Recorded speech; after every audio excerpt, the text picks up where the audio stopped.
4 horas.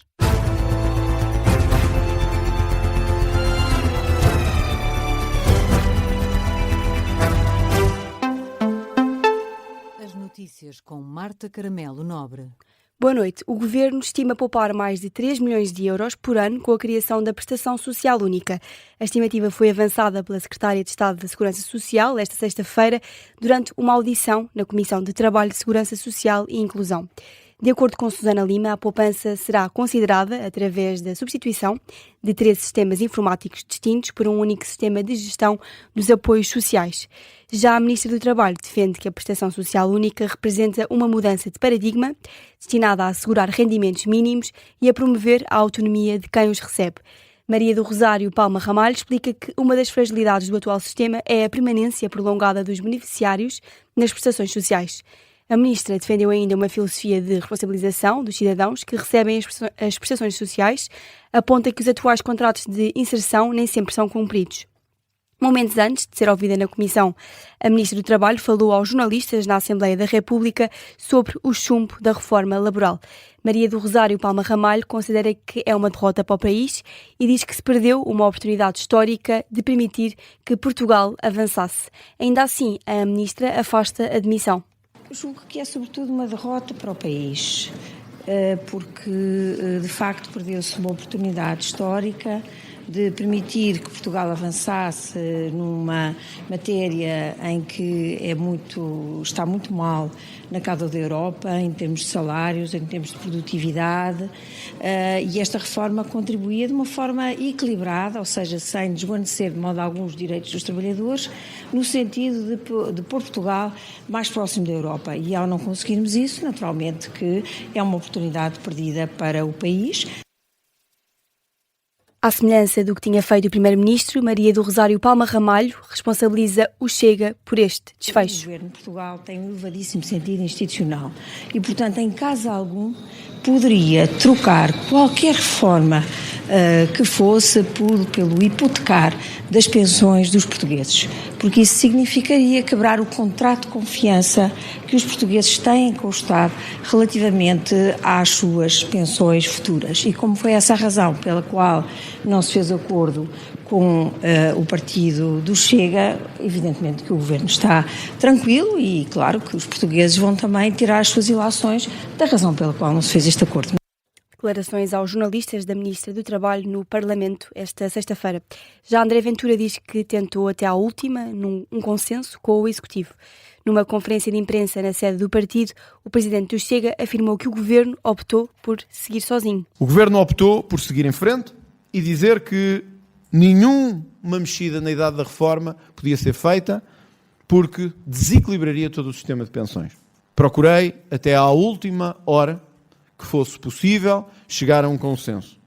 O que não posso, porque a consciência não permite e porque os eleitores também não o permitiriam nem aceitariam, é trair a visão fundamental que temos de que uma reforma ou dita reforma laboral possa transformar-se num instrumento de perseguição sobre quem trabalha e destruição da economia portuguesa. O que aconteceu hoje no Parlamento não se trata de nenhum cálculo político, trata-se de defender precisamente aquilo que de mais precioso temos em Portugal.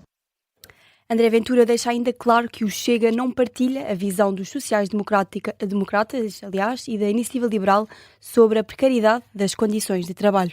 Nós não vemos o trabalho como uma relação de exploração e de domínio de uns sobre outros. O PSD sabia isso e o seu Primeiro-Ministro também sabia isso.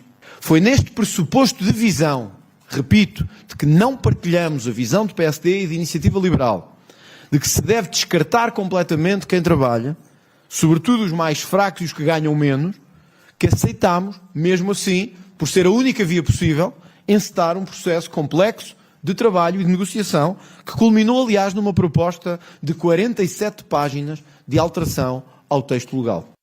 Declarações de André Ventura numa conferência de imprensa na sede do partido em Lisboa esta sexta-feira. Os sociais-democratas reúnem-se este sábado em congresso em Anadia, no distrito de Aveiro. A reunião nacional arranca cerca de um dia depois do Chega e os partidos de esquerda terem rejeitado a proposta de alteração à lei laboral do governo. E por isso deverá ser um dos temas a marcar o evento. O primeiro-ministro Luís Montenegro e o líder parlamentar do PSD, Hugo Soares, culpam o Chega pelo falhanço do acordo e acusam também o líder do partido, André Ventura, o líder do partido Chega, André Ventura, de colocar em causa a sustentabilidade da segurança social ao insistir na descida da idade da reforma. O Observatório de Segurança, Criminalidade Organizada e Terrorismo defende que Luís Montenegro devia ter sido informado da tentativa de ataque do grupo Armilar Lusitano antes de ser feita a divulgação na comunicação social. Foi uma queixa feita esta sexta-feira pelo Primeiro-Ministro, que lamentou não ter sido informado pelas autoridades e sim através da comunicação social num momento delicado para ele e para a família.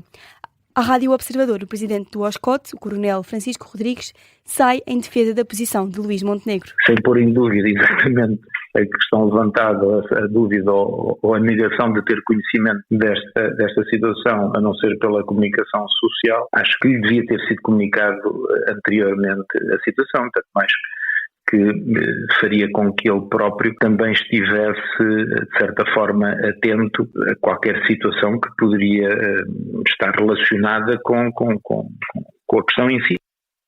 Ainda assim, Francisco Rodrigues defende que esta é uma prova de que as autoridades são capazes de conter este tipo de ataques.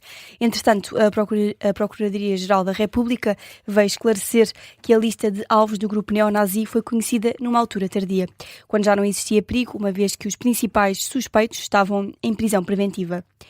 A Ministra do Ambiente e da Energia está confiante na retoma da normalidade do preço dos combustíveis em Portugal.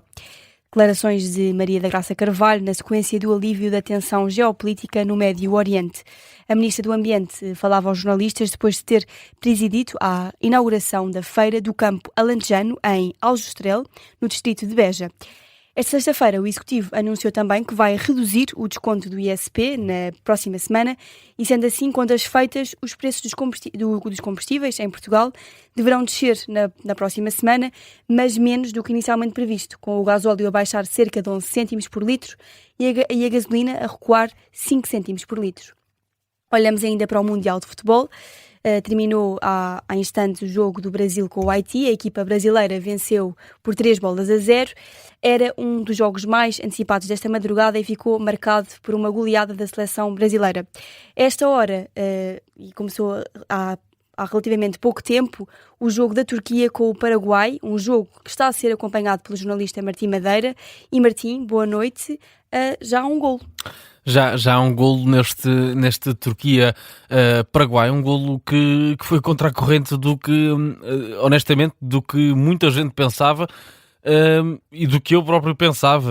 Portanto, esperaria-se uma Turquia forte, uma Turquia que perdeu o primeiro jogo, um Paraguai que também perdeu o primeiro jogo no Mundial e, portanto, mas tendo em conta a Turquia, que é uma equipa, uma seleção que não vai ao Mundial há imenso tempo, há 24 anos não vai ao Mundial, esperava-se uma Turquia que tem uma equipa no papel mais forte que a do Paraguai, que entrasse com mais força, mas foi o total oposto. Portanto, nem 2 minutos passaram e o Paraguai meteu logo um golo. Foi Galhardo, pegou a bola, recebeu um passe de Júlio Enciso e ali na zona da meia-lua puxa para o pé esquerdo e dá um remate potentíssimo, rasteiro, junto à relva e foi ao ângulo inferior direito da baliza do guarda-redes turco Sakir. E não teve qualquer hipótese o guarda-redes turco, e o Paraguai aqui a chocar um bocadinho a Turquia no Levi Stadium em Santa Clara, em São Francisco. Portanto, um golo aqui um bocadinho contra o que se esperava. Eu vou-te dar os 11, não tivemos tempo para fazê-lo ainda, e acho que há tempo para fazê-lo. Portanto, vou dar o 11 à Turquia. Temos um 4-2-3-1 nesta Turquia. Joga Sakir na baliza, guarda-redes do Galatasaray. No lado direito, Muldur. Já os dois centrais são Demiral e Bardakci. No lado esquerdo está Kadioglu. Já os dois do meio campo, o duplo pivô que está neste meio campo, neste 4-2-3-1, é o médio da Inter, já conhecido da Turquia, capitão número 10, Hakan Çalhanoğlu, e depois junta-se na parceria Yusek. Já depois os três mais à frente deste duplo pivô. Está no lado direito Akgün, do lado esquerdo um dos meninos de ouro desta Turquia, Kenan Yildiz, da Juventus, e o definitivo menino de ouro do Real Madrid, Arda Güler. Na frente está um ex-Benfica, está Aktürkoğlu, ex-Benfica, esteve no Benfica ainda há relativamente pouco tempo, está a jogar na posição número 9, lá na frente, Aktürkoğlu. Já do lado do Paraguai, um 4-4-2, uma formação já mais tradicional. Orlando Gil está na baliza, já os 4 da defesa nas laterais, Cáceres do lado direito, já do lado esquerdo, Júnior, Alonso. Os dois centrais são Gomes e Alderete.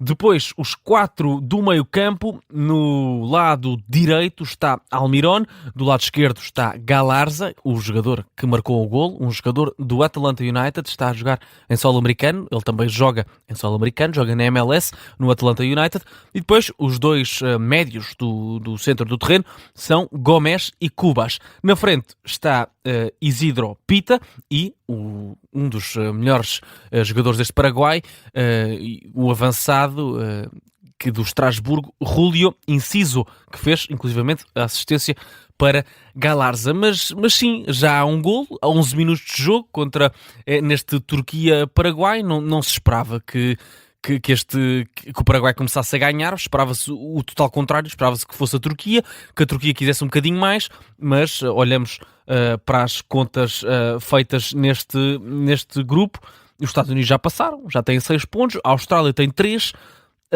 portanto o Paraguai agora, com este 1-0, tem 3, está no melhor terceiro. A Turquia vai ter que fazer muito mais, porque toda a gente esperaria da Turquia, tendo em conta a qualidade individual, que pelo menos ganhasse ao Paraguai, visto que também já não conseguiu ganhar à Austrália. E vai ter os Estados Unidos depois no próximo jogo, que vai ser um jogo complicado, mas por agora 12 minutos, Turquia 0, Paraguai 1. Jornalista Martim Madeira com os destaques deste jogo que iniciou há instantes, Turquia-Paraguai, e ele que vai continuar também a acompanhar esta partida. Uma nota ainda para o jogo de Marrocos com a Escócia, uma das outras partidas que decorreu esta madrugada. A equipa marroquina venceu por 1-0, com um golo marcado logo nos primeiros minutos. Na classificação do Grupo C, Marrocos lidera agora com 4 pontos, contra 3 da Escócia, segunda classificada, quando falta também ainda disputar um embate entre o pentacampeão Brasil. Notícia de fecho do Jornal das 4, a informação regressa às 5 em ponto.